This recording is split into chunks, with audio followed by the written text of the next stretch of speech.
Қалдарыңыз қалай? Қалада тұратын жандарға керемет кеңеспен, яғни лайфхакпен бөліскелі отырмын. Үйде адыраспандайтын сіздерде темір сабықтарыңыз жоқ болса, осы лайфхакты қолдансаңыздар болады. Осылай фольганы алып 3-4 қабаттап, кез келген ағаш заттарыңызға немесе осындай пластмасс сабықтарыңыз болса, соның бетіне төсеп, отымызды жағып, үстіне адыраспанды салып, еш қорықпай үйде адыраспандай берсеңіздер болады.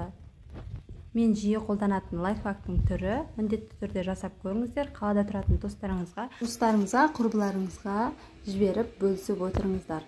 Лайк, комментарий қалдырып, қолдап, парақшама тіркеліп кетіңіздер.